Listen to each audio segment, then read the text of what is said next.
Hi guys and welcome back to the channel Deepak Yadav Education. Welcome to the Daily Hindu News and Editorial Analysis of 11th of October 2024. तो guys आज है तारीख 11 अक्टूबर 2024 और है Friday.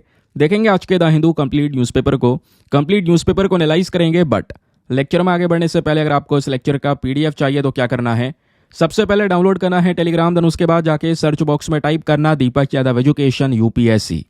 As you can see guys आपको यह वाला channel मिल जाएगा, इस पर क्लिक करना और जाकर इस चैनल को ज्वाइन कर लेना। यहाँ से आप डेली बेसिस पे इस लेक्चर के पीडीएफ को डाउनलोड कर पाओगे।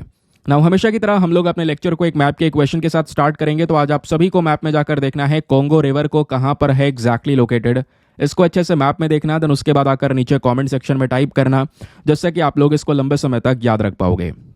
साथ ही साथ एक क्वेश्चन सॉल्व करेंगे जो कि यूपीएससी पैटर्न के ऊपर बेस्ड है डेली बेसिस पे। यहाँ पे हम एक प्रैक्टिस क्वेश्चन को भी सॉल्व करते हैं। तो दोस्तों याद होगा परसों के वीडियो में हमने ट्रेकोमा के बारे में डिस्कशन किया था। तो आपको बताना है, यहाँ पे दो स्टेटमेंट दिए गए हैं, इनमें से कौन सा सही है। पहला स्टेटमेंट बोलता है कि जो ट्रेकोमा है ये एक वायरल इन्फेक्शन है जो कि हमारे लंग्स को अफेक्ट करता है, फेफड़ों के ऊपर में सीधा इम्पैक्ट करता है। दूसरा स्टेटमेंट बोलता है कि भारत ने सक्सेसफुली ट्रेकोमा नाम की बीमारी को खत्म कर दिया है। बताइए कौन सा स्टेटमेंट सही है। Option number A1 only, B2 only, C दोनों सही है या फिर D दोनों के दोनों गलत हैं। इसका सही आंसर सभी को नीचे कमेंट सेक्शन में देना है। तो चलिए शुभारंभ करते हैं और चलते हैं सबसे पहले थंबनेल वाले इंपॉर्टेंट न्यूज आर्टिकल की तरफ। दोस्तों आपके एग्जाम के लिए बहुत ज़्यादा इंपॉर्टेंट यह खबर होने वाली है। कई सारे अखबारों में इसको कवर किया जा चुका है, पहले भी यहाँ पर ये आर्टिकल चर्चाओं में रह चुके हैं। समुद्रयान मिशन के बारे में वैसे तो आपको पता होगा, नहीं पता है तो आज काफ़ी डिटेल से हम डिस्कस करेंगे। लेकिन क्यों डिस्कस कर रहे हैं पहले ये जान लेते हैं। तो दोस्तों यहाँ पे बात हो रही है जो हमारा इसरो है, that is Indian space research organisation, ये अभी गगनयान मिशन के ऊपर वर्क कर रहे हैं। और गगनयान मिशन में हमारा मेन पर्पस है कि अंतरिक्ष में इंडियंस को भेजना और कुछ समय तक रोकने के बाद में उनको वापस से पृथ्वी पर लेकर आना। लेकिन ये काम कौन कर रहा है? ऑब्वियस सी बात है इसरो करेगा, भाई हमारी स्पेस एजेंसी है। लेकिन खबर ये भी है कि दोस्तों इसरो जो है आज के समय पर चुपचाप काम कर रहा है समुद्रयान मिशन में भी। तो समुद्रयान मिशन में कैसे यहाँ पे हम इंसान को समुद्र की गहराई में भेजने वाले हैं, कैसे ये काम करेगा, इसरो का क्या इन्वॉल्वमेंट इसमें होने वाला है, इस आर्टिकल को हम आज यहाँ पे डिस्कस करने वाले हैं। लेकिन सबसे पहले शुरुआत करेंगे बिल्कुल बेस के साथ में कि आखिरकार ये जो पूरा मिशन है वो एग्जैक्टली है क्या। तो दोस्तों यहाँ पे समुद्रयान मिशन जैसे नाम से ही पता चल रहा है कि समुद्र में इंसान को भेजा जाएगा। तो उसके लिए यहाँ पर ऑब्वियस सी बात है एक व्हीकल चाहिए होगा। तो वो व्हीकल आपको यहाँ पर ये देखने को मिलेगा, इसका नाम है सबमर्सिबल व्हीकल। वैसे मतलब बोला जाता है इसका टेक्निकल नेम, बट इसका जो एग्जैक्ट नाम रखा गया है वो है मत्स्य 6000। ध्यान रखिए ये आगे पता है 6000 क्यों लगाया गया है। रीज़न यहाँ पर यह है कि ये जो व्हीकल है ना, ये इंसान को समुद्र की गहराई में लगभग 6000 मीटर की गहराई तक लेकर जाने वाला है। इस वजह से आगे वर्ड इसके 6000 लगा दिया गया। कुछ इस तरीके से यहाँ पर ये व्हीकल देखने को मिलेगा। अब दोस्तों आगे की बात सुनिए। सबसे पहले आपको ये जानना होगा मत्स्य 6000 एग्जैक्टली है क्या और कैसे परफॉर्म करेगा। कुछ बेसिक क्वेश्चन आपसे यहाँ से बन सकते हैं। इंडिया पूरी तरह से तैयार है आज के समय पर समुद्रयान मिशन को अंजाम देने के लिए। 3 लोगों को समुद्र की गहराई में 6000 मीटर की गहराई तक हम लोग भेजने की तैयारी कर रहे हैं और ये सब होगा एक इस व्हीकल के माध्यम से। इस सबमर्सिबल व्हीकल को किसने तैयार किया है? तैयार करने वाली बॉडी NIOT है। ध्यान रखिए NIOT का फुल फॉर्म है national institute of ocean technology, Chennai की एक इंपॉर्टेंट बॉडी है। इस बॉडी को इसको डेवलप किया गया है अंडर द समुद्रयान मिशन। ध्यान रखिएगा, यानी इस व्हीकल की हम लोग अभी के समय पर बात कर रहे हैं। और अगर भारत यहाँ पर ये सक्सेसफुली कर पाता है, जो कि ऑब्वियस सी बात है हम करेंगे, इससे क्या होगा, इंडिया दोस्तों दुनिया का 6ठा देश बन जाएगा जो कि ऐसे मिशन को कंडक्ट कर रहा होगा। नहीं तो फिर ऑलरेडी US हो गया, रशिया, जापान, फ्रांस, चाइना, ये ऑलरेडी ये मिशन कंडक्ट कर चुके हैं, यानी समुद्र के अंदर में जाके एक्सप्लोरेशन कर चुके हैं और 5000 मीटर्स या उससे आगे तक जा चुके हैं। हमारा भी मेन टारगेट है कि हम 6000 मीटर्स की गहराई तक जाएंगे। तो हम भी दोस्तों इस लिस्ट में ऐड होने वाले हैं और गगनयान मिशन में भी हम लोग एक लिस्ट में ऐड हो जाएंगे जहाँ पे दुनिया भर की कंट्रीज स्पेस में जा चुकी हैं, वहाँ पे भी हम ऐड हो जाएंगे। तो ये दोस्तों यहाँ पे आज के समय पर इंडिया कर रहा है। लेकिन क्वेश्चन यहाँ पर यह है कि आखिरकार जो समुद्रयान मिशन हम करेंगे इसका मेन ऑब्जेक्टिव क्या होगा। इसका मेन ऑब्जेक्टिव होगा हमारे ओशन को एक्सप्लोर करना, उसके बारे में और भी बहुत सारी जानकारी को निकालना। ये हमारा मेन पर्पस होने वाला है। नाउ फीचर्स की अगर हम लोग बात करेंगे तो एक जब ये मशीन है, ऑब्वियस सी बात है देख के डर भी लग रहा होगा कि यार समुद्र की गहराई में 6000 मीटर्स कोई कम नहीं होता है, इतनी गहराई में कैसे जाएंगे। और जाएंगे तो कब तक ये ऑपरेट करेगा? 12 घंटे तक दोस्तों ये मशीन, ये व्हीकल ऑपरेट कर सकता है। अब मान लो कोई इमरजेंसी हो गई तो क्या होगा? इमरजेंसी के मामले में दोस्तों लगभग 96 घंटे, ध्यान रखना 96 घंटे तक हर एक ह्यूमन सेफ्टी के साथ में यहाँ पे ये वर्क कर पाएगा, ऑपरेटेड वे में रहने वाला है। तो यहाँ पे कोई ऐसा दिक्कत वाली या डर वाला यहाँ पर कोई न्यूज़ नहीं है। अब एक और सवाल आएगा कि पानी की गहराई में प्रेशर तो बहुत ज़्यादा होता है यार, उस प्रेशर को कैसे मेंटेन करेगा वो? तो इसके लिए दोस्तों यहाँ पर जो ये मशीन बनाई गई है या जो व्हीकल बनाया गया है, ये किससे बनाया गया? ध्यान रखिए, टाइटेनियम एलॉय से बनाया गया है। क्वेश्चन आपसे बन सकता है, 80 जो थिक टाइटेनियम एलॉय है उसका यहाँ पे यूज़ किया गया। और ये जो यहाँ पे बॉडी है दोस्तों, लगभग कह सकते हैं जो हमारा प्रेशर होगा सी लेवल का, उससे भी कई गुना ज़्यादा बड़े प्रेशर को ये बॉडी हैंडल कर पाएगी। ठीक है, ये जो पूरा व्हीकल होने वाला है, gravity, water, lithium ion batteries, इन सब चीज़ों के ऊपर यहाँ पर ये वर्क करने वाला है। उसके अलावा इसमें एक और फीचर ऐड किया गया है जिसको बोलते हैं USBL, जो कि बहुत इंपॉर्टेंट होने वाला है, ultra short baseline acoustic positioning system.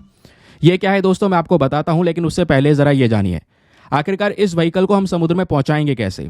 तो एक बड़ा जहाज़ लेकर जाएंगे, उस जहाज़ में यहाँ पर इस व्हीकल को रखा जाएगा। अब ये जहाज़ जो है उस व्हीकल की यानी कि सबमर्सिबल की मदरशिप कहलाएगी, है ना। तो इसमें से हम लोगों को बैठा के समुद्र में उतार देंगे। बाकी यहाँ पे फिर वो जो लोग होंगे वो यहाँ पे इस मशीन को थोड़ा सा नीचे लेके जाएंगे और उसके बाद में हमारे ओशन को एक्सप्लोर करेंगे। समझ गए? तो दोस्तों जो मदरशिप है इसके साथ में प्रॉपर कनेक्शन बना रहना चाहिए। तो कनेक्शन प्रॉपर बना रहे उसी के लिए यहाँ पर ये फीचर ऐड किया गया है जिसके बारे में अभी हम डिस्कशन कर रहे थे, USBL। इससे क्या होगा, जो मदरशिप है वो हमारी सारी की सारी जो इन्फॉर्मेशन है वो आपस में कंडक्ट कर रही होगी इन सबमर्सिबल के साथ में, जिससे हमें पता चलता रहेगा कि करेक्ट समय पर ये सबमर्सिबल कहाँ पर है समुद्र में। और अगर कोई फिर भी प्रॉब्लम हो जाती है तो दोस्तों इसको इस तरीके से बनाया गया है कि ये जो सबमर्सिबल है एक फ्लोटेटिंग डिवाइस है।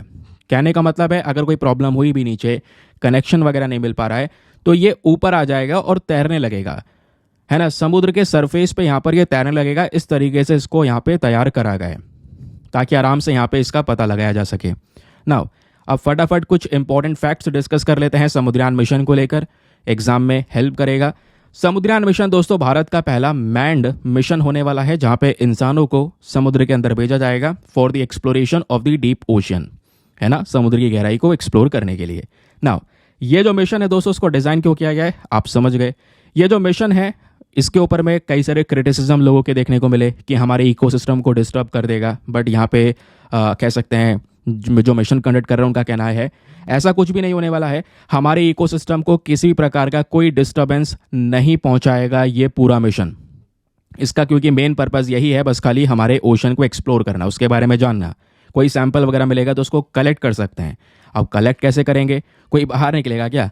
नहीं दोस्तों, यहाँ पर इसमें एक रोबोटिक हैंड लगा रखा है, उसी के माध्यम से वो सैंपल वगैरह कलेक्ट कर सकते हैं उसके ऊपर और रिसर्च करने के लिए। तो ये प्रोजेक्ट इस तरीके से वर्क करने वाला है, समझ गए। अब इसी में दोस्तों इसरो का रोल आ चुका है, ये हम लोग पढ़ रहे हैं क्योंकि इसरो की जो एक्सपर्टीज़ है वो है एडवांस मटेरियल और इंजीनियरिंग के अंदर में। और जो मत्स्य 6000 बनाया जाएगा ये टाइटेनियम से बन रहा है, तो इसको जोड़ना, इसके अंदर में वेल्डिंग करना, ये दोस्तों काफ़ी ज़्यादा मुश्किल है और इसरो करता हुआ आ रहा है। इसरो यहाँ पे रॉकेट भी तैयार कर रहा है, रॉकेट भी यहाँ पर भेज रहा है। तो इसरो की जो कैपेबिलिटीज़ हैं आज वो हेल्प करेंगी हमारे NIOT की, और दोनों मिलकर यहाँ पे इस मिशन को अंजाम देने वाले हैं। इसरो की एक्सपर्टीज़ बहुत ज़्यादा है इन रॉकेट कंपोनेंट को वेल्ड करने में, जोड़ने में। वही काम दोस्तों यहाँ पे इसरो हमारी मदद के तौर पर करेगा। और इस व्हीकल को तैयार करने के बाद में प्रॉपर टेस्टिंग भी होगी, रशिया में ले जाकर टेस्टिंग करी जाएगी, उसके बाद जाके ये काम होगा।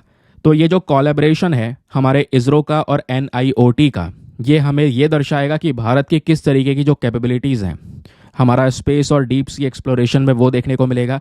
किस तरीके से हम जॉइंट वे में अगर कॉपरेट होकर काम करेंगे तो कैसे इन मिशंस को बढ़िया तरीके से अंजाम दे सकते हैं। आई होप आपको यहाँ पर ये सब कुछ है बहुत अच्छे से समझ में आ चुका है। चलिए अब एग्जामिनेशन के पॉइंट ऑफ व्यू से इसको एक बार बाद में रिवाइज भी कर लेना, ठीक है, जिससे कि लंबे समय तक याद रख पाओगे ना। आगे बढ़ते हैं, लेकिन आगे बढ़ने से पहले एक इंपॉर्टेंट इन्फॉर्मेशन, अगर आप लोग हमारे पेड ग्रुप्स को ज्वाइन करना चाहते हैं तो आपके पास में बढ़िया मौका है इसको ज्वाइन करने के लिए। यहाँ पर आपको डेली बेसिस पे करंट नोट्स के PDF वगैरह प्रोवाइड करवाए जाते हैं। फॉर एग्जाम्पल जैसे अभी आपने ये सब कुछ डेटा देखा, वो सभी डेटा एक PDF में कंपाइल करके दिया जाता है। एक ऐसा PDF जिसका प्रिंट आउट वगैरह आप निकलवा सकते हैं, हिंदी इंग्लिश दोनों भाषाओं में होता है। और उसके बाद ऐसा ग्रुप ज्वाइन करवा दिया जाएगा आपको जहाँ पे करंट अफेयर का सभी कंटेंट सिक्योर हो जाएगा, एक ही जगह पे स्टोर होगा, इधर उधर भागने की ज़रूरत नहीं है, नोट्स बनाने की टेंशन खत्म हो जाती है। और ये सब चीज़ें दोस्तों आपको मिलती हैं बहुत ही ज़्यादा मिनिमम फ़ी पेमेंट में, just 499 for the lifetime access. जब तक आपका सिलेक्शन ना हो जाए तब तक आप 499 में इस ग्रुप को ज्वाइन करके रख सकते हैं। ज्वाइन करने के लिए क्या करना होगा, व्हाट्सएप पर जाना, यहाँ पर आपको एक नंबर दिया गया है 8534873368। इस नंबर पर मैसेज कर देना कि हाँ I want to join this group. वहाँ पे आपको रिप्लाई मिलेगा, पेमेंट का प्रोसेस दिया जाएगा और उससे ज़्यादा इंपॉर्टेंट आपको डेमो वीडियो का लिंक भी मिलेगा। आप पूरे डेमो वीडियो को अच्छे से चेक कर सकते हैं, देख सकते हैं कि मुझको कहाँ पर क्या फ़ायदा हो रहा है, अपने आप को कंप्लीटली सेटिस्फाई कर लेना। उसके बाद जाकर ये इन्वेस्टमेंट आप सभी लोग कर सकते हैं। ठीक है, चलिए फिर आते हैं अगले न्यूज़ आर्टिकल पर। एक दो दोस्तों इंपॉर्टेंट शॉर्ट न्यूज़ भी हैं जिसको आज हम डिस्कस करेंगे, बहुत ही ज़्यादा काम की हैं, क्योंकि आप देख पा रहे हैं पिछले कुछ दिनों से जो शाम वाला वीडियो है मैं नहीं ले पा रहा, मतलब टाइम का इशू यार काफ़ी ज़्यादा हो जाता है। तो कुछ कुछ आर्टिकल्स मैंने इसमें भी मिला दिए हैं ताकि वो छूटे ना आर्टिकल, है ना, जो शाम वाला वीडियो है वो छूटे ना, और उसका जो आर्टिकल है वो इसमें कवर आज के समय पर हो जाए, जब वीडियो नहीं आ रहा है, जब टाइम का इशू है, स्पेशली तब की मैं बात कर रहा हूँ। तो ये हमारे द हिंदू में रिसेंटली एक खबर पब्लिश हुई थी जिसको हम छोड़ नहीं सकते, और ध्यान से सुनते हुए चलना, लास्ट में एक एक क्वेश्चन मैं आपको देता रहूँगा, उसको अटैम्प्ट भी करना है। हुआ ये, 5 रशियन क्लाइंबर्स जो हैं ये जो है घूमने के लिए जाते हैं कहाँ पे, धौलागिरी। धौलागिरी बेसिकली हमारा कह सकते हैं दुनिया का 7वां सबसे ऊंचा पहाड़ आपको देखने को मिलेगा, ऊंचा माउंटेन देखने को मिलेगा। तो वर्ल्ड का हाईएस्ट माउंटेन माउंट एवरेस्ट सभी को पता है, ऐसे बीच में 6 और आते हैं। तो 7वां जो पहाड़ है दोस्तों वो है धौलागिरी। अब ये हिमालयन रेंजेस में है, यहाँ पे रशियन गए, और उसके बाद में जो ये क्लाइंबर्स थे जो यहाँ पे घूमने के लिए गए, क्लाइंब कर रहे थे, तो इनकी डेथ हो गई, जिस वजह से लगातार बहुत सारे न्यूज़ आर्टिकल्स अभी यहाँ पे पब्लिश हुए हैं। तो दोस्तों एग्जामिनेशन के पॉइंट ऑफ व्यू से बहुत सारी चीज़ें हैं जो आपको पता होनी चाहिए। जैसे सबसे पहली चीज़, जो ये धौलागिरी पीक है ये कहाँ पर है, ये नेपाल के अंदर में है, ध्यान रखिए। ये वो आपको मैप देखने को मिलेगा, ये ऊपर हमारा जम्मू कश्मीर वाला रीजन देखने को मिलेगा, ये POK वाला रीजन देखने को मिलेगा, यहाँ पे नंगा पर्वत देखने को मिल जाता है, फिर K2 गॉडविन ऑस्टिन यहाँ पर देखने को मिलेगा इस वाले पॉइंट पर। फिर नीचे यहाँ पे आप देख पाएंगे ये है नेपाल, नेपाल का बॉर्डर ये आपको नजर आएगा। ठीक है, अब यहीं पर दोस्तों धौलागिरी की हम बात कर रहे हैं ना, तो धौलागिरी ये है नेपाल के अंदर में। ठीक है, उसके अलावा यहाँ पे लॉत्से नाम का है, मकालू, कंचनजंगा, माउंट एवरेस्ट आपको ये देखने को मिल जाता है, मनासलू, ऐसे बहुत सारे पहाड़ी आपको देखने को मिलेंगी। ये जो बेसिकली रेंज है ना जिसके पहाड़ मैं आपको बता रहा हूँ, ये हमारा हिमालयन रेंज है, आप देख पा रहे होंगे HIM ये लिखा हुआ भी है। तो ये हमारे हिमालयाज हैं, और इन्हीं हिमालयन रेंज के अंदर में ऊंची ऊंची चोटियां आपको ये नज़र आती हैं, जिसमें से सबसे ऊंची चोटी है माउंट एवरेस्ट की। माउंट एवरेस्ट के बाद में दूसरी सबसे ऊंचा पीक है माउंट K2 का, तीसरा है कंचनजंगा, चौथा है लॉट्से, पांचवा है मकालू, छठा है चोयू, और पांचवा है धौलागिरी जिसकी बात अभी हम कर रहे हैं, जिस पर अभी यहाँ पे 5 रशियन क्लाइंबर्स की जान गई है। ये बात आपको समझ में आ गई ना। जब हम लोग बात करते हैं माउंट धौलागिरी के बारे में तो इंपॉर्टेंट बातों को दोस्तों ध्यान में रखिएगा। न्यूज़ क्या है ये मैं आपको बता चुका हूं। माउंट धौलागिरी दोस्तों 7वां सबसे ऊंचा पहाड़ है पूरे दुनिया के अंदर में। ठीक है, और ये 7वां ऊंचा पहाड़ है तो इसकी हाइट लगभग कितनी है, मीटर्स में बात करेंगे तो 8167 मीटर्स है, और फीट में बात करेंगे तो 26,795 फीट आपको इसकी हाइट देखने को मिल जाती है। उसके बाद बताया यह भी जाता है कि हमारे समुद्र के स्तर से जो 8,000 मीटर से ऊंचे पहाड़ हैं, ऐसे पहाड़ बहुत कम हैं। ठीक है, ऐसे 14 पहाड़ आपको पूरे पृथ्वी पर देखने को मिलेंगे, और इन 14 में से एक पहाड़ आपका माउंट धौलागिरी भी नजर आता है। वेरी वेरी इंपॉर्टेंट पॉइंट ध्यान रखना जरूरी है। धौलागिरी मतलब क्या होता है, मतलब होता है व्हाइट माउंटेन यानी सफेद पहाड़। संस्कृत में इसको व्हाइट माउंटेन कहते हैं। व्हाइट माउंटेन क्यों कहते हैं, रीजन बिल्कुल सिंपल है, क्योंकि यहाँ पे बर्फ है, स्नो आपको देखने को मिलता है, हमारे ग्लेशियर्स हैं, इस वजह से व्हाइट माउंटेन कहते हैं। अब क्वेश्चन बन सकता है, बताओ भाई माउंट धौलागिरी कहाँ पर है, तो दोस्तों ये नेपाल में स्थित है, लोकेशन भी ध्यान में रखना है। ये धौलागिरी की पहाड़ियाँ 2 नदियों के बीच तक फैली हुई हैं। एक है काली गंडकी रिवर, काली गंडकी रिवर से दोस्तों भेरी नदी तक लगभग बड़ा डिस्टेंस को कवर करते हैं ये पूरी की पूरी हमारी धौलागिरी की पहाड़ियाँ। समझ में आ गया। अब बताया यह भी जाता है इस पहाड़ को चढ़ना इतना आसान नहीं है। रीज़न यह है कि यहाँ का टेरेन बहुत ही ज़्यादा डिफिकल्ट है, यहाँ का जो एरिया है, जाने का रास्ता है वो बहुत ही ज़्यादा मुश्किल है। और उसके ऊपर में सबसे बड़ी प्रॉब्लम एक और ये आ जाती है, यहाँ का वेदर कंडीशन बहुत ही ज़्यादा अनप्रेडिक्टेबल है। आप पता नहीं लगा सकते, हिसाब नहीं लगा सकते कि वेदर क्या होने वाला है। तो इस वजह से जो हमारे क्लाइंबर्स होते हैं उनके लिए एक बहुत ही ज़्यादा चैलेंजिंग सिनेरियो यहाँ पे हो जाता है। तो क्वेश्चन ये है कि माउंट धौलागिरी को कोई नहीं चढ़ा, बहुत चढ़े। अब देखो, सबसे पहली बार जो सक्सेसफुल एक्सपेडिशन किया गया था माउंट धौलागिरी का, वो किया गया था एक स्विस क्लाइंबर थे जिनका नाम था मैक्स एसलिन। नाम ध्यान रखना, क्या नाम है इनका, मैक्स एसलिन। इन्होंने यहाँ पर ये क्लाइंबिंग की थी 1960 में।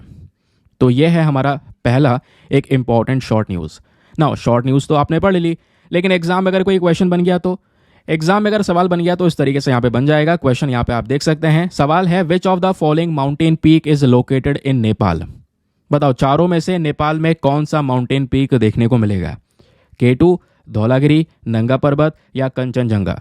तो दोस्तों इसका सही उत्तर क्या है? Option number B, Dhaulagiri. ध्यान रखिएगा।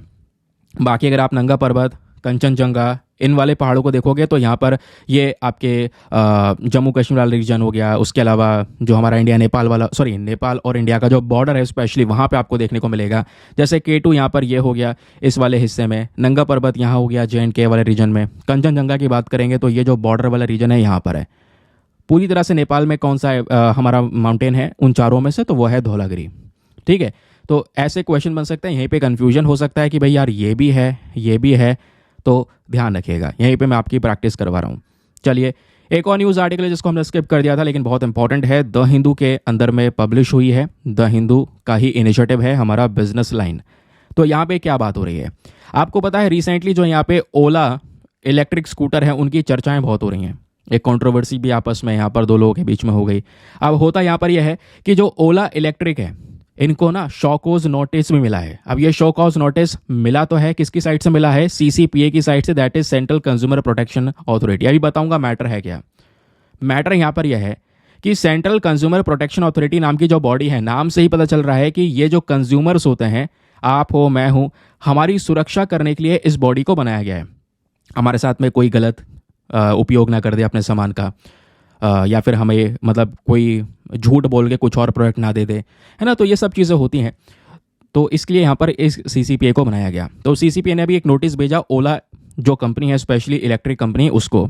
रीज़न यहाँ पर यह है कि इनके पास में कंप्लेंट्स बहुत सारी आ रही हैं।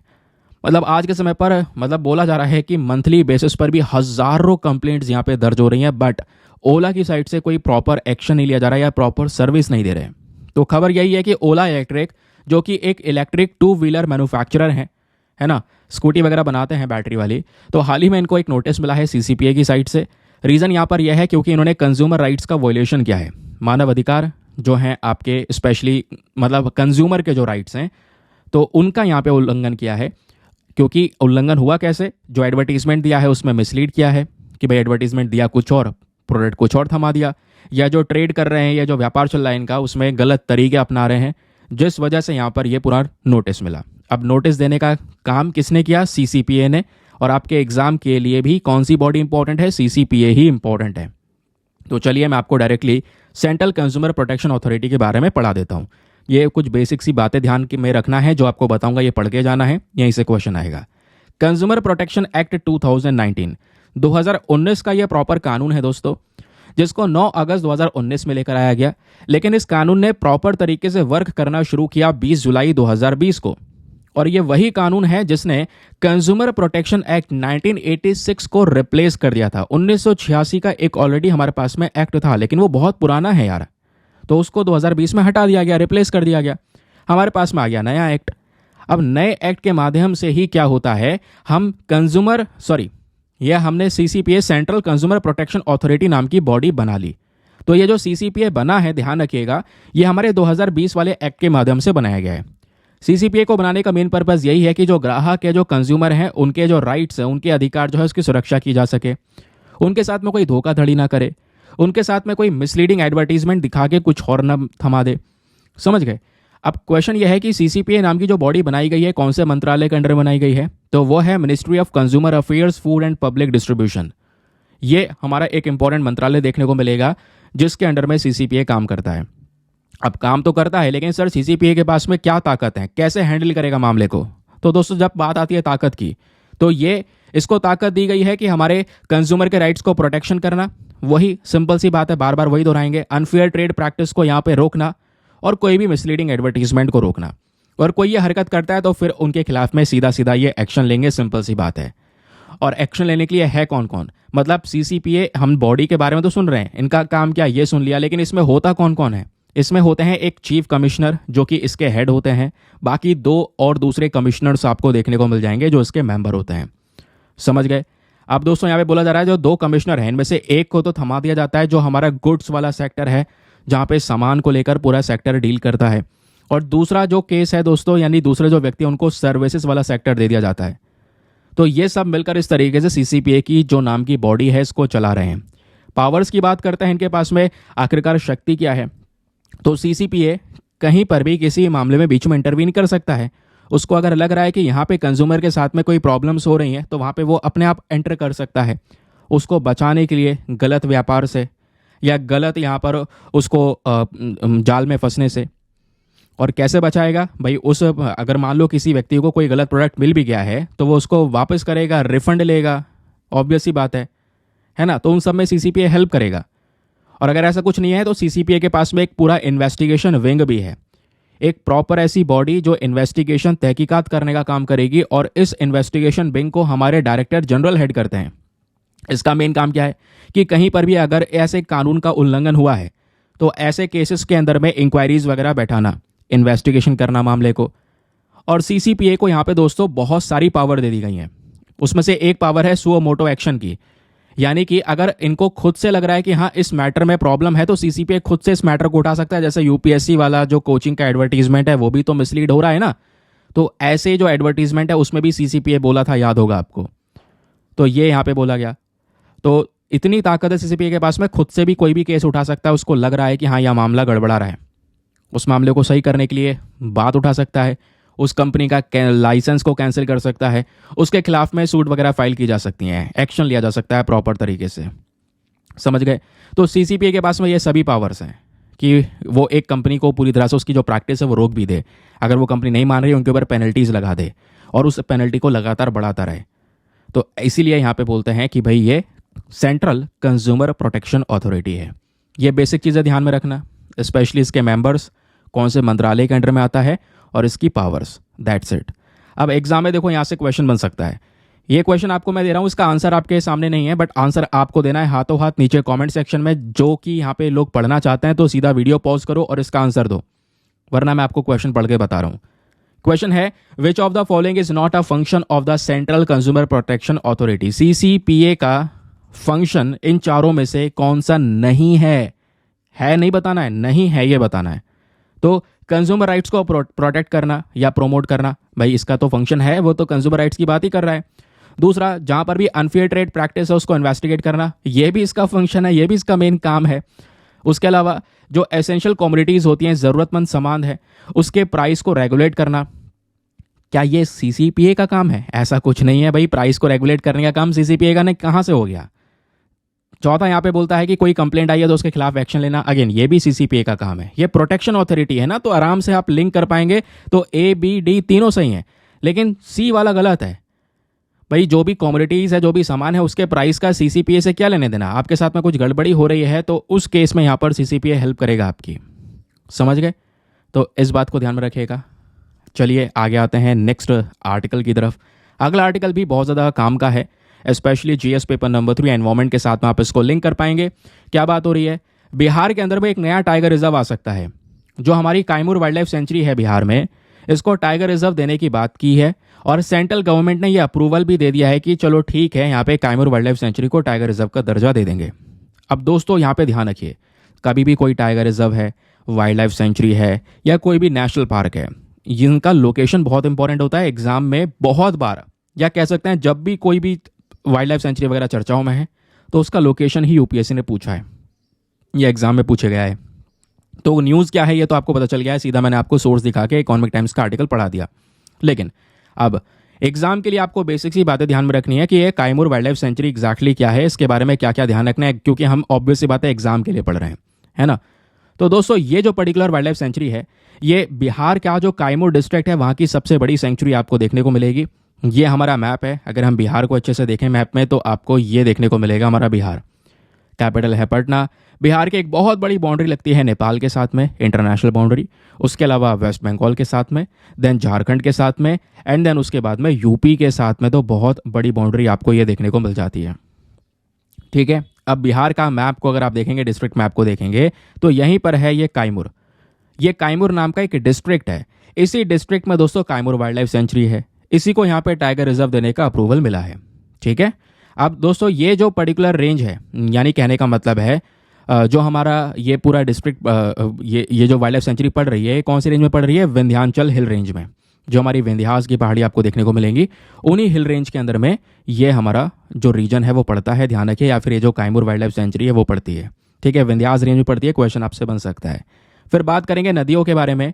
तो ये जो काइमूर वाइल्ड लाइफ सेंचुरी है, यहाँ पे बहुत सारे कुछ इंपॉर्टेंट नदियों का सिस्टम देखने को मिलेगा। उन नदियों की इंपॉर्टेंट सहायक नदियाँ देखने को मिलेगी। एग्जाम्पल कव, सोन रिवर, दुर्गावती रिवर सिस्टम आपको इसमें देखने को मिलेगा। और अच्छी बात और ख़ास बात ये भी है कि जो ये काइमूर वाइल्ड लाइफ सेंचुरी है दोस्तों, ये उत्तर प्रदेश का जो चंद्रप्रभा वाइल्ड लाइफ सेंचुरी है उसके साथ में कनेक्ट हुआ है, उसके साथ में जुड़ा हुआ है, एक लिंक बैठा हुआ है। इतना ही नहीं, काइमूर वाइल्ड लाइफ सेंचुरी का एक बहुत बड़ा link Sanjay Dogri tiger reserve के साथ में देखने को मिलेगा। फिर उसके बाद मध्य प्रदेश का जो पन्ना लैंडस्केप है वहाँ पे देखने को मिलेगा, उसके साथ में देखने को मिलेगा। तो आपस में ये कनेक्टेड है दूसरे एरियाज़ के साथ में भी। ठीक है, तो एग्जाम के पर्सपेक्टिव से क्या ध्यान रखना है? काइमूर वाइल्ड लाइफ सेंचुरी के बारे में बेसिक दो चीज़ें ध्यान रखिएगा। पहली चीज़ कहाँ पर है? बिहार के काइमूर डिस्ट्रिक्ट में। दूसरी चीज़ यहाँ पे कौन से रेंजेस में है? विंध्या पहाड़ी की जो रेंजेस है उसमें यह आता है। तीसरी चीज़ यूपी के कौन से वाइल्ड लाइफ सेंचुरी से कनेक्टेड है? तो चंद्रप्रभा वाइल्ड लाइफ सेंचुरी से ये कनेक्टेड है। ठीक है, अब क्वेश्चन ऐसे बन सकता है आपका, इसका जवाब आपको देना है नीचे कमेंट सेक्शन में। सवाल यह है कि काइमूर वाइल्ड लाइफ सेंचुरी कौन से ज्योग्राफिकल फीचर का हिस्सा है? ठीक है, कौन सा एक ज्योग्राफिकल फीचर उसका हिस्सा है? क्या हिमालयन पहाड़ियों के बीच में आता है, या विंध्या रेंज के बीच में आता है, या वेस्टर्न घाट्स के बीच में आता है, या फिर ईस्टर्न घाट्स वाले रीजन में आता है? तो बताइए नीचे कमेंट सेक्शन में इसका सही उत्तर क्या होना चाहिए। ठीक है, पॉज करो और इसका आंसर लिखो फटाफट। बड़ी देर से यहाँ पे बोल ही रहते हैं हम इसके बारे में। मैं क्वेश्चन सब लास्ट में लगा दूंगा। आज मैं मेंटेन नहीं कर पाया स्लाइड्स को, ये क्वेश्चन लास्ट में लगा नहीं पाया, तो इस चक्कर में क्वेश्चन आर्टिकल के बाद ही लगा दिया। ठीक है, तो फिलहाल आंसर आपको पता ही है सभी लोगों को। ऑप्शन नंबर भी विंध्या रेंजेस में आपको ये देखने को मिल जाता है। क्लियर? चलिए आगे आते हैं नेक्स्ट न्यूज़ आर्टिकल पर। अगला न्यूज़ आर्टिकल भी बहुत काम का है एनवायरमेंट के पॉइंट ऑफ व्यू से। इंडियन एक्सप्रेस के अंदर में इसको पब्लिश किया गया है। बात क्या हो रही है? एक ग्लोबल बॉडी है जिसने दिल्ली जू मेंबरशिप को सस्पेंड कर दिया है।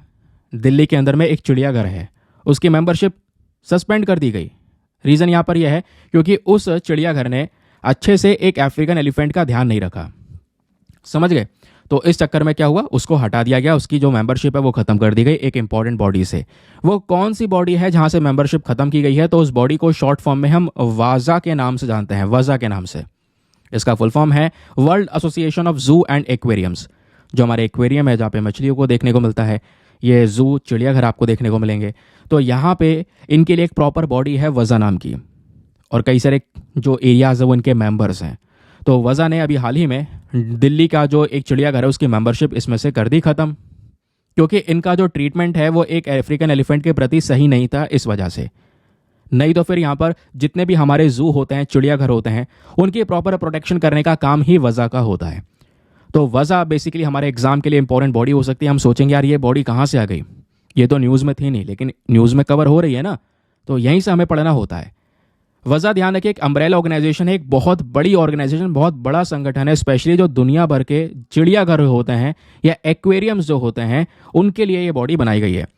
ये बॉडी आप सोच रहे होंगे कोई नई बॉडी होगी, नहीं, 1935 में 1935 में इस बॉडी को बनाया गया है।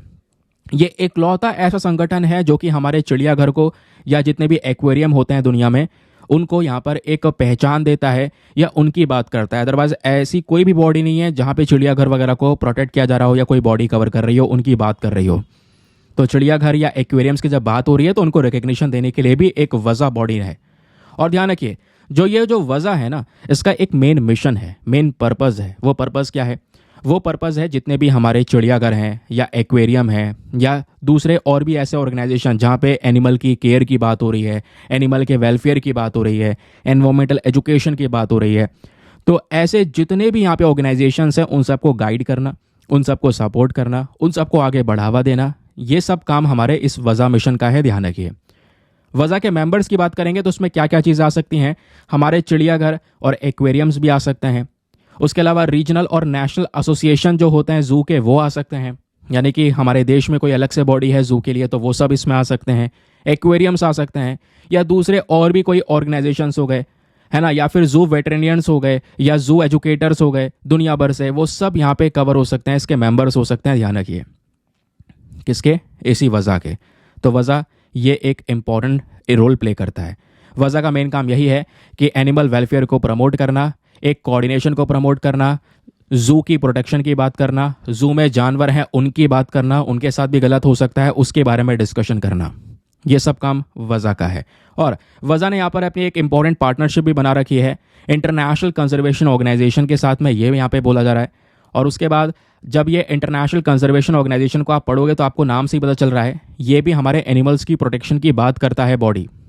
तो ये वज़ा और ये हमारा कंजर्वेशन ऑर्गेनाइजेशन दोनों मिलकर यहाँ पे काम करते हैं कि भाई दुनिया भर में जो बड़ी बड़ी समस्याएं हैं, जहाँ पर जानवरों का इलीगल तरीके से व्यापार हो रहा है, या फिर जो हमारे कोरल रीफ्स है, समुद्र में रंग बिरंगी कोरल रीफ्स आपको देखने को मिलेंगे, ये ख़त्म हो रही है, इनको रिस्टोर करने की बात करना, ये सारा काम यहाँ पे हमारा वज़ा कर रहा है। यानी कि आप सिंपल सा कह सकते हैं हमारा जो एनिमल वेलफेयर है, जानवरों का कल्याण करना, उसकी बात यहाँ पर करता है ये वज़ा। चलिए, अब एग्जाम में क्वेश्चन आपसे बन सकता है, और कैसे बनेगा? कुछ इस तरीके से। तो ये क्वेश्चन भी मैंने हाथों हाथ लगा दिया है। क्वेश्चन है, which of the following types of organisation can be a member of the world association of zoos and aquariums. आप देख पाएंगे क्वेश्चन का लेवल थोड़ा ऊपर है, कोई सिंपल क्वेश्चन नहीं है, तो आपको बेसिक से हर एक जानकारी यहाँ पे समझनी होगी, उसके बाद ही आप सॉल्व कर पाएंगे। यहाँ पे पूछा गया है, बताइए कौन से प्रकार का ऑर्गेनाइजेशन वज़ा का मेंबर हो सकता है, सदस्य हो सकता है। ऑप्शन नंबर ए, क्या केवल गवर्नमेंट ऑपरेटेड जूज, यानी ऐसे चिड़ियाघर जिसको सरकार ऑपरेट करती है, क्या केवल वही मेंबर होंगी वज़ा की, या केवल प्राइवेट एक्वेरियम्स ही यहाँ पर वज़ा के मेंबर हो सकते हैं, या फिर हमारे जू, एक्वेरियम या ऐसे कुछ और भी ऑर्गेनाइजेशंस दुनिया भर में, वो सब यहाँ पे इसके मेंबर हो सकते हैं, या फिर केवल वाइल्ड लाइफ एनजीओज ही इसके मेंबर हो सकते हैं। तो बताइए इसका सही उत्तर क्या होना चाहिए? बताओ नीचे कमेंट सेक्शन में, वीडियो पॉज करो और फटाफट आंसर लिख दो नीचे। चलिए आपको आंसर बता देता हूँ मैं, इसका आंसर है ऑप्शन नंबर सी। ये हमने पढ़ा ही था, जितने भी जू हैं, एक्वेरियम है, या इससे रिलेटेड और भी ऑर्गेनाइजेशंस हैं, ये सब यहाँ पर हमारे वज़ा के मेंबर्स हो सकते हैं। ठीक है, क्लियर हो गया? चलिए आगे आते हैं। तो दोस्तों, हैंड टू हैंड आपके क्वेश्चन भी सॉल्व हो गए, आपने आर्टिकल भी कवर कर लिए। अब आइए दूसरे न्यूज़ आर्टिकल पर आते हैं। एक आर्टिकल यह है हमारे आज के न्यूज़पेपर में, द हिंदू न्यूज़पेपर में। जैसे मैंने इससे पहले जो आर्टिकल डिस्कस किए हैं ना, वो थोड़े और अलग अलग सोर्सेज से भी ले लिए थे, जिसके लिए आप इधर उधर भागते हैं, यार ये यहाँ से कवर कर लूँ, इंडियन एक्सप्रेस यहाँ से कवर कर लूँ, इसके लिए ये रेफ़र कर लूँ, ये मैगजीन ले लूँ, मैंने यहीं पे कवर कर दिए।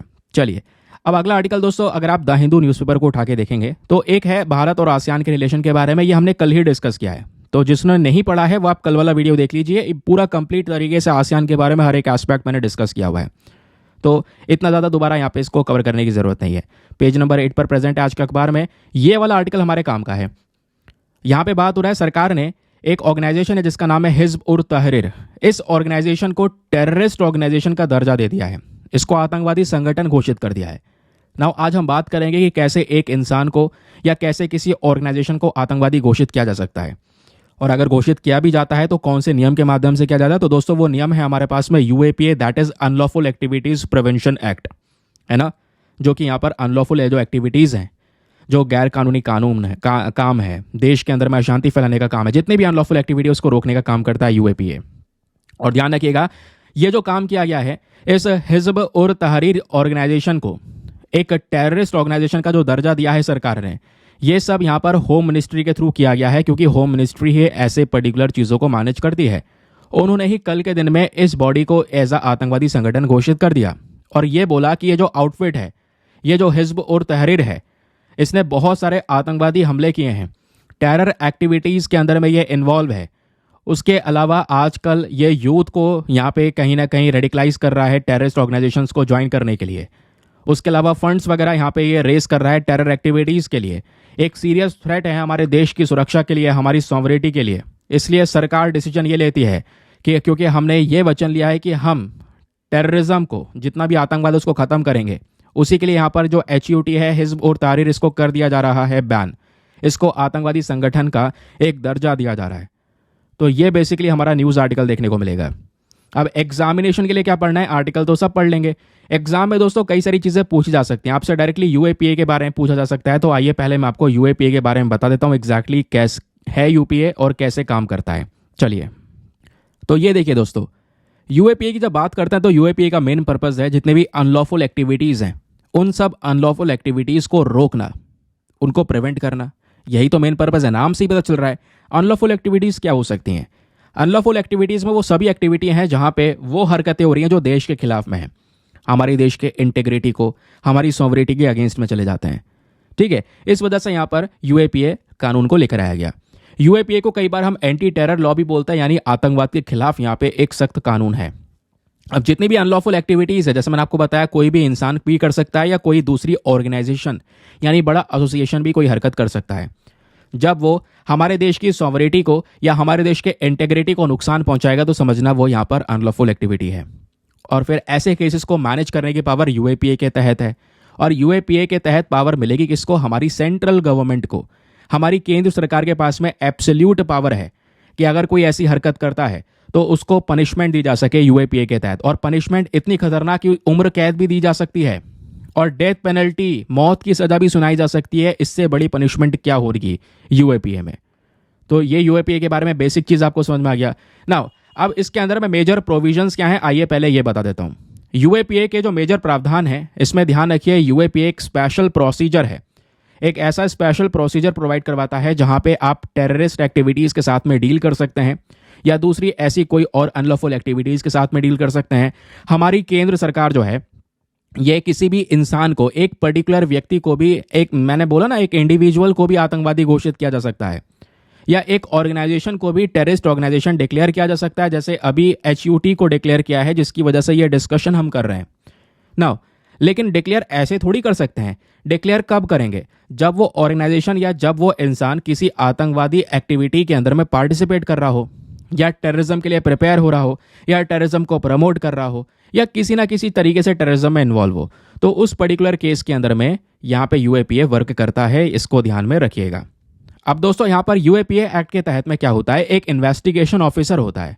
उस इन्वेस्टिगेशन ऑफिसर को सबसे पहले डीजीपी की जरूरत पड़ती है, यानी कि जो डायरेक्टर जनरल ऑफ पुलिस होता है, इसकी यहाँ पर एक स्टार्टिंग में अप्रूवल की जरूरत पड़ती है।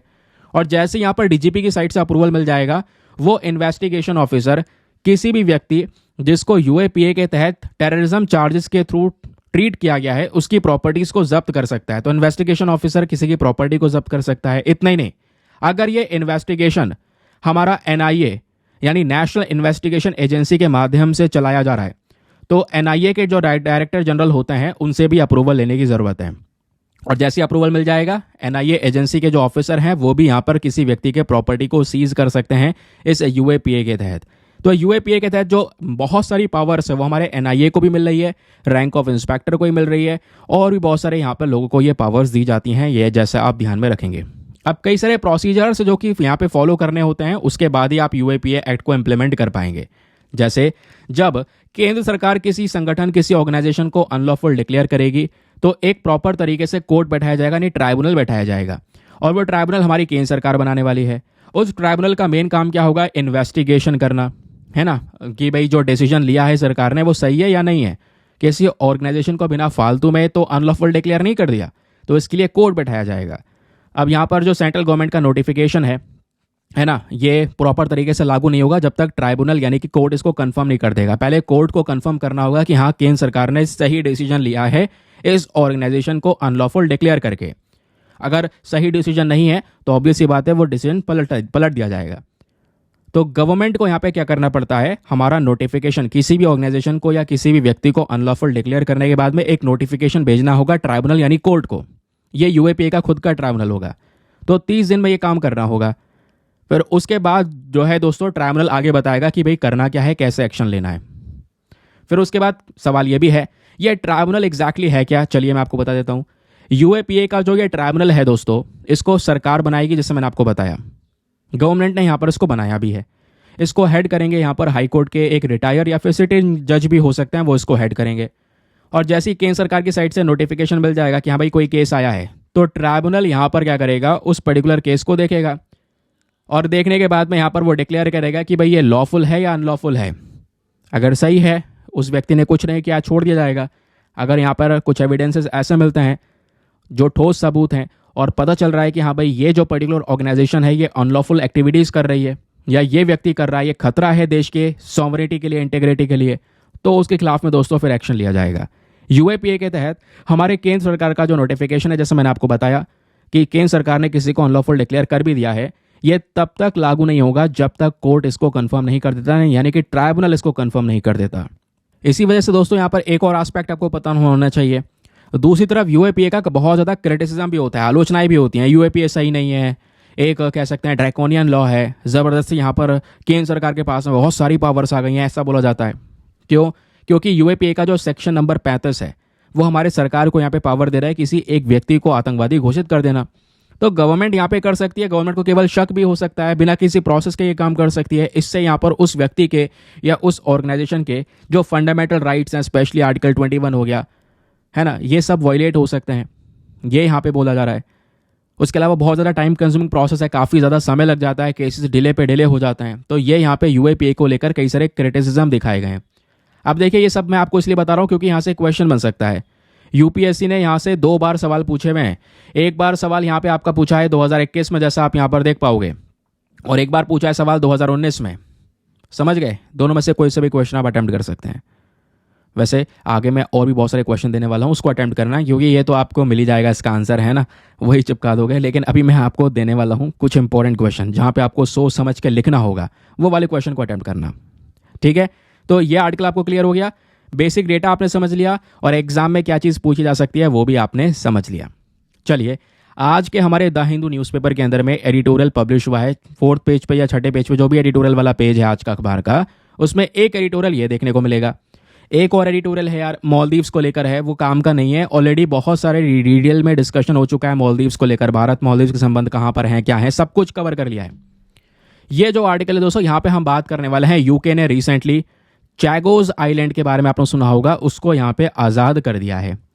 तो चैगोज आइलैंड का इंपॉर्टेंस समझेंगे, यूके और चैगोज आइलैंड का कनेक्शन क्या है वो यहाँ पे राइटर एक्सप्लेन करते हैं। हर एक चीज़ मैं आपको दोस्तों समझाने वाला हूँ। आज से कुछ दिनों पहले ये एक आर्टिकल पब्लिश हुआ था जहाँ पे ये बोला जा रहा था कि जो हमारा यूनाइटेड किंगडम है, यानी ब्रिटेन जो है, इसने चैगोज आइलैंड वापस से रिटर्न कर दिया है मॉरिशियस को। मॉरिशियस जो कि हमारा बहुत ही ज़्यादा पड़ोसी देश है, बहुत ही हमारे करीबी रिश्ते में देखने को मिलेगा। रिश्ता मतलब हमारे रिलेशन बहुत अच्छे हैं दोनों के। तो दोस्तों यहाँ पे मॉरिशस का आइलैंड था ये चैगोज आइलैंड, इस पे यूके का कंट्रोल था लंबे समय से ना। भारत भी मॉरिशस को सपोर्ट करता था कि मॉरिशस को उसका खुद का चैगोज आइलैंड दे दिया जाए। तो दोस्तों फाइनली यहाँ पर यूके ने ये चैगोज आइलैंड मॉरिशस को वापस दे दिया है एक हिस्टोरिक अग्रीमेंट के माध्यम से। ये अग्रीमेंट क्या है इसको भी डिटेल से डिस्कस करेंगे, लेकिन पहले हमेशा की तरह बेसिक चीज़ें प्रॉपर लोकेशंस के साथ में डिस्कस करना बहुत ही ज़्यादा ज़रूरी है। ये आप देख पाएंगे, ये है इंडिया का मैप और नीचे यहाँ पर है मेडागास्कर, मेडागास्कर के बराबर में है मॉरिशस। इंडियन ओशन में ही एक छोटा सा देश है मॉरिशस, ऐसे आप देख पाओगे। मॉरिशस का ही एक छोटा सा आइलैंड है पास में। एक और मैप आपको दिखाता हूँ इंटरेस्टिंग, वो ये आपको देखने को मिलेगा। यहाँ से आप देख पाएंगे इंडिया है, इंडिया का लक्षद्वीप आइलैंड हो गया, लक्षद्वीप के नीचे मालदीव्स हो गया, मालदीव्स के नीचे आपको चैगोज आइलैंड्स भी नजर आएंगे। तो रिसेंटली खबर ये पब्लिश हुई कि जो हमारा यूके है उसने चैगोज आइलैंड, क्योंकि मालदीव्स का ही यहाँ पे चैगोज आइलैंड आपको दिख रहा है ना, मालदीव्स के नीचे है। वैसे तो ये मॉरिशस है, मॉरिशस के ऊपर यहीं कहीं चैगोज आइलैंड है, ध्यान रखिएगा। ये चैगोज आइलैंड मॉरिशस को वापस से दे दिया गया है। और आप समझिए यहाँ पर एक आइलैंड होना बहुत ज़्यादा स्ट्रेटेजिक लोकेशन है। इंडियन ओशन का एक्सेस यहाँ पर आप देख पाओगे उसके पास में होगा जिसके पास में ये आइलैंड का कंट्रोल होगा। समझ गए? तो यूके ने बोला चलो भैया आप मॉरिशस अपना आइलैंड वापस से ले लो। ये सेटलमेंट इतना आसान नहीं था, इसको लेकर यहाँ पे प्रॉपर तरीके से एक अग्रीमेंट हुआ है और ये लंबे समय से चल रहा डिस्प्यूट है दोस्तों, बहुत ही ज़्यादा पुराना विवाद आपको देखने को मिलेगा। और क्योंकि मैं आपको बता दूं ये ब्रिटेन की आखिरी अफ्रीकन ओवरसी टेरिटरी भी है। ब्रिटेन ने कब्जा बहुत बड़े एरिया में किया था, आज सिमट कर छोटा सा रह गया है। हमारे ऊपर भी यहाँ पर लंबे समय तक रूल किया, लेकिन अभी यहाँ पे आप देख पाएंगे तो अफ्रीका में भी कई सारे जो कंट्रीज है वो सब ब्रिटेन के अंडर में था। लेकिन ये आखिरी टेरिटरी थी चैगोज आइलैंड, अब ना वो भी यहाँ पे ब्रिटेन के हाथ से निकल चुकी है। अब ब्रिटेन के हाथ में एक छोटा सा आइलैंड है बस, खाली वो है डिएगो गार्शिया, ये ध्यान रखिएगा। और डिएगो गार्शिया भी ब्रिटेन के हाथ में नहीं है, ये यूके ने यूएस को दे दिया है। वैसे जॉइंटली ऑपरेट कर रहे हैं, बट यूएस को दे दिया है, तो यूएस का ज़्यादा बड़ा रोल है डिएगो गार्शिया में। अभी मैं आपको वो भी मैप में दिखाऊंगा। लेकिन अगर हम थोड़ा सा इतिहास जानें, किस चीज़ के बारे में, चैगोज आइलैंड्स के बारे में, और उसके अलावा यहाँ पर ये पूरा कनेक्शन क्या था ब्रिटेन का, चलो मैं आपको थोड़ा सा ये बताता हूँ। जब हम लोग बात करते हैं चैगोज आइलैंड्स के बारे में, एक बार यार आप इस वाले मैप में भी देख लो ताकि आपको बढ़िया क्लैरिटी मिले। ये है हमारा यहाँ पे अर्थ का पूरा एक फोटो आपके सामने। चलिए जूम करते हैं। यह है इंडिया। इंडिया से चलना है हमें नीचे सदर्न पोर्शन में, और यहाँ पे आएगा हमारा लक्षद्वीप आइलैंड्स। ये आप देख पाएंगे। लक्षद्वीप से नीचे आएंगे तो ये है हमारे Maldives islands, and Maldives island से जस्ट नीचे आएंगे ये है चैगोस आर्कीपेलागो जिसकी हम बात कर रहे हैं। ठीक है, आई होप आपको क्लैरिटी मिल चुकी है।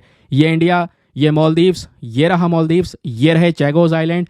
चैगोस आइलैंड के नीचे यहाँ पर थोड़ा सा और आओगे दोस्तों, ये है हमारा मॉरिशस। मॉरिशस से दूर है यहाँ पे चैगोस आइलैंड, जैसा आपको यहाँ पर देखने को मिलेगा। थोड़ी सी दूरी पर है, बट यहाँ पे ये मॉरिशस के कंट्रोल में ही आपको नजर आएंगे। ठीक है ना, क्लियर हो गया, ये बात आपको समझ में आ गई। ये आपको देखने को मिल जाएगा जो भी लोकेशन से जो हम लोगों ने यहाँ पर ये कंप्लीट कर लिए। इससे थोड़ा सा ज़्यादा बेटर तरीके से आपको समझ में आएगा। बाकी यहाँ पे आप देख पाएंगे मॉरिशस के बगल में है मेडागास्कर। मेडागास्कर के बगल में आपको यहाँ पर ये पूरा का पूरा अफ्रीकन कॉन्टिनेंट देखने को मिल जाता है। क्लियर। लेकिन आप याद करो, मैंने एक बात और बताई थी आपको कि यूके ने भले ही यहाँ पर चैगोस आइलैंड वापस से मॉरिशस को दे दिया है, लेकिन एक छोटा सा हिस्सा डिएगो गार्शिया अभी भी यूके के पास में है। बेसिकली यूएस को यहाँ पे उसने दे रखा है ना, ताकि यहाँ पे वो इस एरिया में अपना एक्सेस बनाए रख सके। डिएगो गार्शिया कहाँ पर है, आइए फिर से एक बार कवर करते हैं। मालदीव्स, मालदीव्स के नीचे यहाँ पर आ गए हमारे चैगोस आइलैंड। चैगोस के बगल में यहाँ पर नीचे ये है मॉरिशस अपना। लेकिन चैगोस आइलैंड्स को जब आप देखोगे ना, तो ऐसे बहुत सारे छोटे छोटे आइलैंड्स हैं। एक छोटा सा टुकड़ा ये भी आपको दिख रहा होगा, यही है डिएगो गार्शिया। इसको जूम कर लेते हैं, ये दिखिया, यह है डिएगो गार्शिया। समझ गए, चैगोस के जस्ट बराबर में ये वाला अभी भी यहाँ पर यूके के पास में है। चलिए अब बात करते हैं थोड़ा सा इतिहास के बारे में। जब बात करते हैं चैगोस आइलैंड की, तो छोटे छोटे कई सारे आइलैंड है, जैसा अभी हमने मैप में देखा। तो टोटल 58 आइलैंड्स का दोस्तों यहाँ पर ये पूरा ग्रुप है। इस वजह से आर्कीपेलागो बोलते हैं। आर्कीपेलागो एक ज्योग्राफिकल कॉन्सेप्ट ही तो है ना, सभी को पता है। आइलैंड का ग्रुप आर्कीपेलागो, ये कहाँ पर है, मालदीव से 500 किलोमीटर दूरी पर नीचे सदर्न पोर्शन में हमारे इंडियन ओशन में ही आइलैंड कंट्री है। ये जो आइलैंड है ये 18वीं सेंचुरी तक रहने लायक नहीं था, लेकिन फिर बाद में फ्रांस ने, जो फ्रेंच थे, इन्होंने यहाँ पर कुछ एनस्लेव्ड अफ्रीकन्स लेकर आए, वो इंडियंस लेकर आए, उनसे काम करवाया ज़बरदस्ती मारपीट के, कोकोनट प्लांटेशंस करवाई, है ना, कोकोनट का यहाँ पर ये इन्होंने ग्रो किया। फिर फ्रांस के हाथ से ये आइलैंड चला गया। फ्रांस ने ये आइलैंड दे दिया ब्रिटेन को। अब ब्रिटेन के पास में आ गया 1814 के अंदर में ये आइलैंड।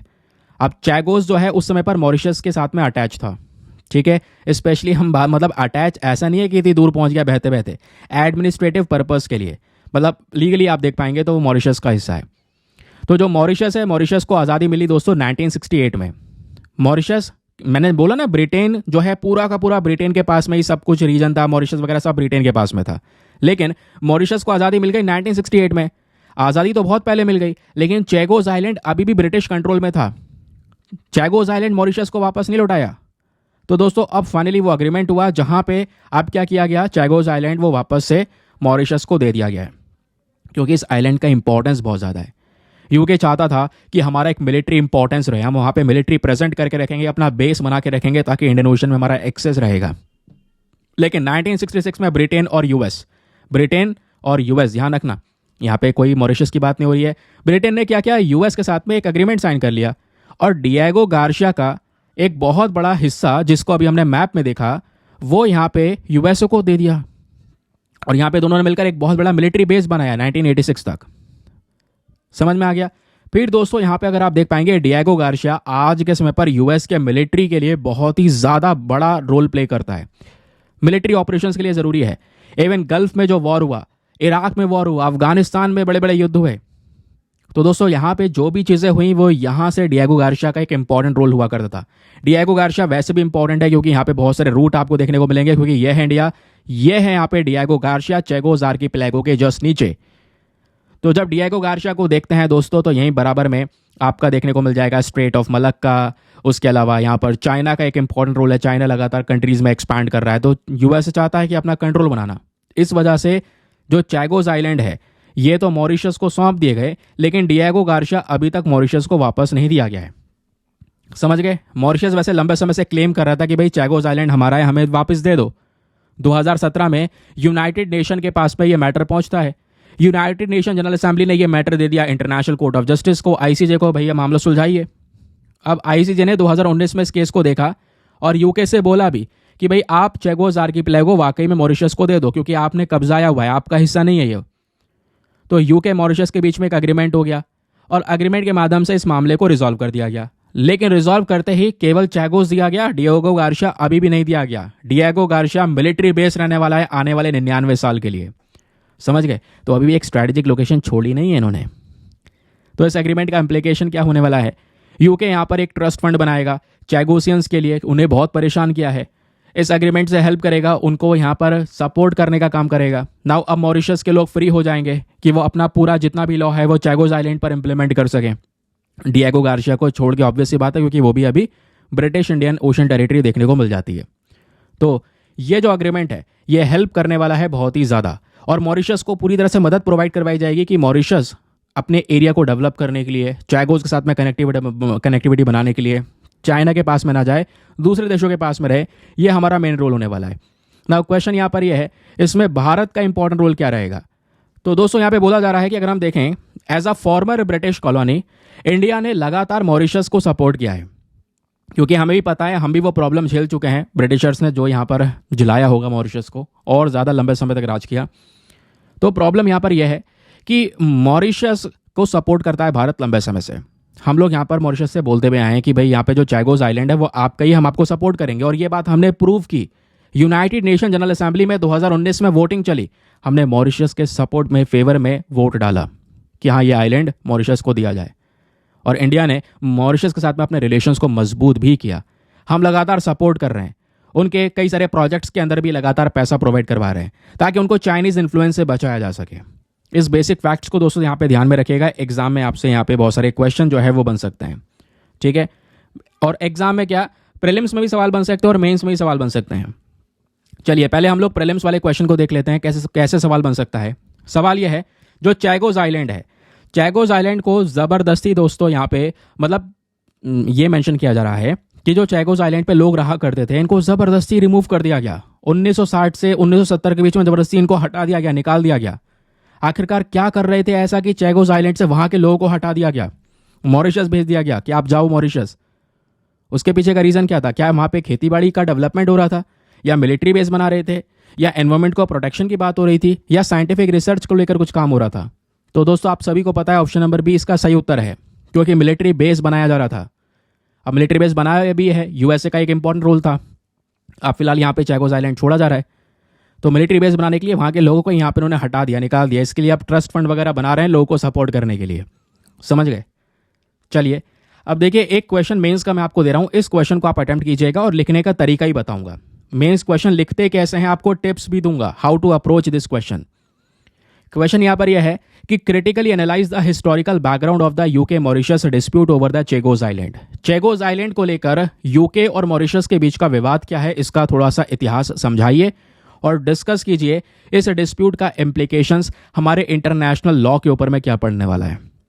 एक बार हिंदी में रीड कर देता हूं ताकि हिंदी माध्यम वाला एस्पिरेंट भी बढ़िया से पढ़कर एक बहुत खूबसूरत सा आंसर लिख सकें। क्वेश्चन है, जो चागोस द्वीप समूह है इस पर ब्रिटेन मॉरिशस विवाद की ऐतिहासिक पृष्ठभूमि का समालोचनात्मक विश्लेषण कीजिए और अंतर्राष्ट्रीय कानून और संप्रभुता का पर इस विवाद के निहितार्थों की विवेचना कीजिए। 250 शब्दों में आंसर लिखना है, 15 मार्क्स का क्वेश्चन है। लिखना कैसे है, आइए मैं आपको थोड़ा सा इसके बारे में टिप्स शेयर करता हूं, या फिर कह सकते हैं पॉइंट्स बताता हूं, स्टेप्स बताता हूं। आप दोस्तों सबसे पहले आपको इंट्रोडक्शन देना होगा, मतलब हेडिंग मत लिखना, पहले ये बताना कि चैगोस आइलैंड का जो इंपॉर्टेंस है इंडियन ओशन में वो क्या है। क्योंकि हम लोग क्या करते हैं, जब भी मेंस आंसर राइटिंग शुरू करेंगे तो हम यहाँ पे क्वेश्चन पढ़ा नहीं, हम शुरू कर देंगे लिखना कि भाई यूके मॉरिशस का डिस्प्यूट क्या है, इसका ऐतिहासिक बैकग्राउंड बताइए चैगोस आइलैंड को लेकर। तो हम शुरू कर देंगे, हाँ नंबर 1 पॉइंट ये है, डिस्प्यूट इस समय पर शुरू हुआ था। नहीं, ऐसा कुछ भी नहीं करना है। सबसे पहले आपको चैगोस आइलैंड के बारे में बताना होगा ताकि एग्जामिनर को पता चले, आपको हर एक चीज़ की प्रॉपर तरीके से परख है, पता है।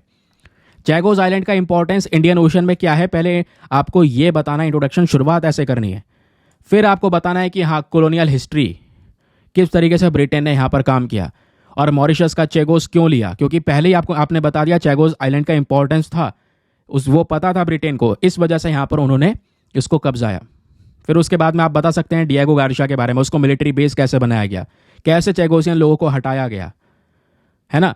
फिर आप इंटरनेशनल लॉ के बारे में बता सकते हैं कि आज के समय पर इंटरनेशनल कोर्ट ऑफ जस्टिस के पास में ये मामला पहुंचा, उसके बाद आज मामला सुलझा भी है।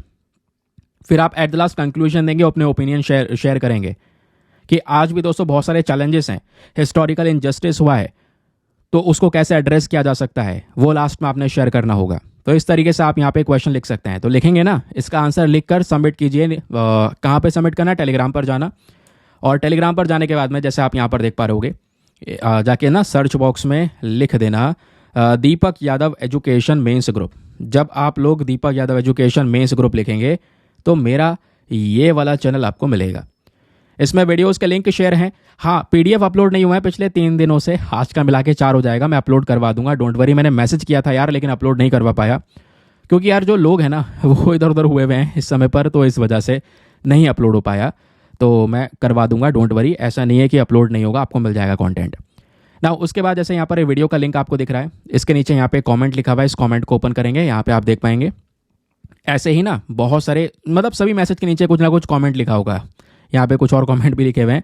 अब ये कमेंट जो लिखा हुआ है इसको ओपन करेंगे आप, तो ये आपको देखने को मिलेगा बच्चों ने किस तरीके से आंसर्स को लिखकर सबमिट कर रखा है। बहुत बहुत सारे क्वेश्चन के आंसर्स यहाँ पे लिखे हुए हैं, तो यहीं पे आपने करना है, अपने आंसर को सबमिट करना है, दीपक यादव एजुकेशन मेंस ग्रुप लिखना।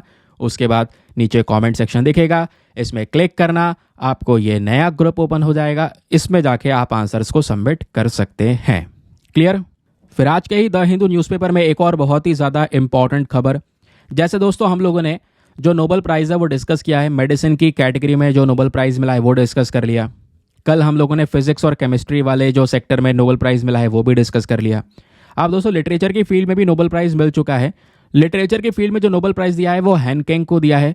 हैन कैंग बेसिकली यहाँ पर साउथ कोरिया के एक राइटर हैं जिनके लिटरेचर को यहाँ पर ये अवार्ड मिला है। तो ये बेसिक सी बात आप ध्यान में रख सकते हैं एग्जामिनेशन के लिए, और क्योंकि जो एक इंटेंस पोइटिक प्रोज है उसकी वजह से यहाँ पर इनको ये नोबेल प्राइज़ मिला है। तो एग्जामिनेशन में डायरेक्टली क्वेश्चन बन सकता है कि बताइए लिटरेचर का नोबेल प्राइज़ किसको मिला है, तो हैन कैंग को मिला है, साउथ कोरिया से बिलोंग करती हैं। बाकी नोबेल प्राइज़ के बारे में ऑलरेडी कई सारी चीज़ें मैं आपके साथ में डिटेल से शेयर कर चुका हूँ। कल ही बहुत डिटेल से मैंने आपको पढ़ाया था कि जो नोबेल प्राइज़ है इसकी शुरुआत कैसे की गई है। एल्फ्रेड नोबेल नाम के एक व्यक्ति हैं जो कि डायनामाइट के इन्वेंटर हैं, उनके नाम पे ही यहाँ पर इस नोबेल प्राइज़ की शुरुआत की गई। और आज नोबेल प्राइज़ कौन कौन से सेक्टर में दिया जाता है ये मैंने आपको बता रखा है ना। फिर उसके बाद में यहाँ पर first Indian women mother Teresa जिनको नोबेल प्राइज़ मिला। फिर उसके बाद फर्स्ट नोबेल प्राइज़ अगर हम बात करें रविन्द्रनाथ टैगोर जी को नहीं भूल सकते, उनको नोबेल प्राइज़ मिला। तो ये बेसिक सी बात है जो हम रोज डिस्कस कर रहे हैं, कल भी डिस्कस किया था, परसों भी डिस्कस किया था, फिर क्वेश्चन भी डिस्कस किए थे। तो अब जैसे कि अभी 1-2 प्राइज़ और रह गए, कल फिर से आएगा, कल मैं फिर से बताऊंगा आपको उसके बारे में। बट अभी के लिए ये नाम ज़रूर ध्यान रखना, नाम आपसे पूछा जा सकता है ना। उसके बाद हम डिस्कस करेंगे कॉन्गो रिवर के बारे में। आपको स्टार्टिंग में एक मैप का क्वेश्चन दिया था ना कि कॉन्गो नदी को मैप में जाकर देख लेना, देखा नहीं होगा, चलो मैं आपको बता देता हूँ कॉन्गो नदी के बारे में। देखो कॉन्गो नदी को हम जायरे रिवर के नाम से भी जानते हैं, एक वेस्ट सेंट्रल अफ्रीकन रिवर है। आप अफ्रीका का मैप ये देखेंगे तो एक देश आता है बीच में, DRC, that is democratic Republic of Congo. यहीं पर यह नदी जो है पूरी तरह से बहती है, केवल डेमोक्रेटिक रिपब्लिक ऑफ कॉन्गो में नहीं, कई सारे देशों से दोस्तों ये नदी निकलती भी आती है। ये आप देख पाएंगे, डीआरसी हो गया, उसके अलावा और भी कई सारे देश हो गए, रिपब्लिक ऑफ कॉन्गो हो गया, है ना, आसपास के देश हो गए। इस तरीके से नदी होती हुई जो है हमारी अटलांटिक ओशन में गिर जाती है। ठीक है, इस वजह से यहाँ पे बोला है ये एक वेस्ट सेंट्रल अफ्रीकन रिवर है, यहाँ से बनती है और इस तरीके से होती हुई सीधा वो वेस्टर्न साइड में अटलांटिक ओशन में गिर जाती है। इस नदी की टोटल लेंथ 4700 किलोमीटर है। मतलब आप समझ रहे हैं 4700 किलोमीटर। इस वजह से बोला जाता है पूरे अफ्रीका की यह दूसरी सबसे लॉन्गेस्ट रिवर है। अच्छा, दूसरी है, पहली कौन सी है? पहली नाइल नदी है, ये सभी को पता है। नाइल के बाद दूसरी सबसे लंबी नदी यहाँ पर आपको ये देखने को मिलेगा आएगी कॉन्गो रिवर, और वर्ल्ड की सेकंड लार्जेस्ट रिवर है। ऊपर हमने देखा था ये लॉन्गेस्ट रिवर है। अफ्रीका पूरा कॉन्टिनेंट की दूसरी लॉन्गेस्ट रिवर है और दुनिया की दूसरी सबसे लार्जेस्ट रिवर है बाय डिस्चार्ज वॉल्यूम। ये ध्यान रखिएगा, अमेजन नदी के बाद में डिस्चार्ज वॉल्यूम के मामले में ये दूसरी सेकंड लार्जेस्ट है। दुनिया की सबसे गहरी नदी, डीपेस्ट रिवर, मैक्सिमम डेप्थ इसकी है 720 फीट। बहुत ही ज़्यादा, यहाँ पर इतना ज़्यादा डीप कि जो लाइट है, जो रोशनी है, उजाला है, वो वहाँ तक पहुँच ना पाए, अंधेरा अंधेरा हो जाए, बिल्कुल डार्क हो जाए अंदर जाने के बाद में। इतना ज़्यादा डीप आपको ये देखने को मिलेगा। तो ये कॉन्गो नदी के बारे में बेसिक फैक्ट है ना। कॉन्गो नदी की ओरिजिन कहाँ से होती है? तो दोस्तों जैसे मैंने आपको बताया, अभी मैप ये दिखाया था, जो जाम्बिया है, जाम्बिया से यहाँ पर ये नदी बनकर आती है और जाम्बिया से होती हुई कई सारी झीलों के बीच में से निकलती हुई नदी निकलती है और उसके बाद में जाकर at the last south Atlantic ocean में गिर जाती है। लेकिन साउथ अटलांटिक ओशन में गिरने से पहले कई सारे देशों से भी यहाँ पर ये नदी गुजरती है, ये ध्यान में रखिएगा। डेमोक्रेटिक रिपब्लिक ऑफ कॉन्गो हो गया, चाहे यहाँ पर हमारा दूसरा वाला कॉन्गो हो गया। क्लियर हो गया? चलिए अब आगे देखिए दोस्तों, ये जो कॉन्गो नदी है कौन कौन से देशों से गुजरती है? पहला हमारा रिपब्लिक ऑफ कॉन्गो, ये कहाँ पर है? आइए चलिए मैप में देख लेते हैं फिर हाथों हाथ। चलो पुराना वाला मैप खुला हुआ है, ये इंडिया है, ये हमारा अफ्रीका हो गया। चलिए चलते हैं डेमोक्रेटिक रिपब्लिक ऑफ कॉन्गो की साइड। पहले याद आना चाहिए था यहाँ पे अच्छे से समझने के लिए। ये आपको देखने को मिल जाती है कॉन्गो नदी, ऊपर जा रही है ना। ये कॉन्गो नदी दोस्तों आती है कहाँ से? नीचे जाम्बिया से। ये जाम्बिया से आती है इस तरीके से बनकर और होती हुई डीआरसी से होती हुई, ये इसका कॉन्गो बेसिन है, फिर कॉन्गो नाम के देश से होती हुई और इस तरीके से आके हमारे जो ये साउथ अटलांटिक ओशन है इसके अंदर में ये गिर जाती है। बात क्लियर हो गई? अब दोस्तों हमारा सेंट्रल अफ्रीकन रिपब्लिक हो गया, जाम्बिया, अंगोला, कैमरून, तांजानिया, इन सब जगह से यहाँ पर ये नदी गुजरती है। नदी का बेसिन बहुत ज़्यादा बड़ा है।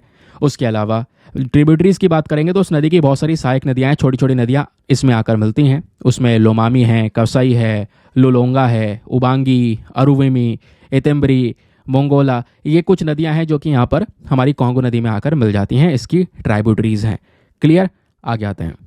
अब मान लो आपसे प्लेसेस इन न्यूज़ को लेकर कोई क्वेश्चन बन जाए तो इस तरीके से यहाँ पर दोस्तों आपसे ये प्रश्न बन सकता है। क्वेश्चन है कंसिडर द फॉलोइंग स्टेटमेंट्स। आपको दो स्टेटमेंट दिए गए हैं, बताइए दोनों में से कौन सा स्टेटमेंट सही है। पहला, ये जो हमारी नदी है कॉन्गो नदी, क्या ये अफ्रीका की सबसे लंबी नदी है? नहीं, सरासर गलत। सबसे लंबी नदी है नाइल नदी, ये दूसरी लॉन्गेस्ट नदी है। ठीक है, तो पहला स्टेटमेंट हो गया गलत। दूसरा, क्या हमारी जो कॉन्गो नदी है वो केवल और केवल डेमोक्रेटिक रिपब्लिक ऑफ कॉन्गो वाले देश में ही बहती है? नहीं, डीआरसी के साथ साथ कई सारे देशों से यहाँ पर ये नदी गुजरती है, चाहे हमारा रिपब्लिक ऑफ कॉन्गो हो, सेंट्रल अफ्रीकन रिपब्लिक हो, जाम्बिया हो, अंगोला हो, तांजानिया, कैमरून, अभी पढ़ा था ना, यहाँ सभी जगह से गुजरती है। तो दैट इज वाई बी भी गलत है। तो option number D, neither one nor two, ना पहला सही है ना दूसरा सही है। ऑप्शन नंबर डी हमारा इज द करेक्ट आंसर। तो ये था दोस्तों आज का डिस्कशन। हाँ, ये तो हमने अपना प्लेस इन न्यूज़ को डिस्कस कर लिया, बट एक प्रैक्टिस क्वेश्चन तो रह गया है। स्टार्टिंग में ये क्वेश्चन भी तो आपको दिया था कि भाई ट्रैकोमा को लेकर दो स्टेटमेंट है, बताओ दोनों में से कौन सा स्टेटमेंट सही है। पहला, ट्रैकोमा एक वायरल इन्फेक्शन है जो कि हमारे फेफड़ों को बुरी तरह से अफेक्ट करता है। क्या यह सही बात है? नहीं, गलत बात है। क्यों? क्योंकि हमारे फेफड़ों को नहीं, ये हमारी आईज को अफेक्ट करता है, आंखें बर्बाद कर देता है। दूसरा, इंडिया ने सक्सेसफुली ट्रैकोमा को खत्म कर दिया। हाँ, ये सही बात है। WHO ने अभी बोला है भारत ने ट्रैकोमा खत्म कर दिया। That is why option number B, 2 only is the correct answer. तो ये था दोस्तों आज का डिस्कशन। आई होप आपको मजा आया होगा। बहुत सारी जानकारी आपको एक छोटे से लेक्चर से मिली होगी। आज हमने जरे से लेक्चर में बहुत ही ज़्यादा चीज़ें कवर कर ली हैं। रीज़न ये था क्योंकि बहुत सारी शॉर्ट न्यूज़ भी थी। बाकी जब शाम को वीडियो नहीं आएगा तो मैं ऊपर वाले यानी मॉर्निंग वाले वीडियो में इन चीज़ों को डाल दूंगा, तो आपका कोई चूज़ छूटेगा नहीं, जैसे आप यहाँ पे परेशान होते हैं स्पेशली उस चीज़ के लिए। चलिए मिलते हैं आपसे अगले वीडियो में। आज के लिए bye bye, have a nice day, thank you and जय हिंद।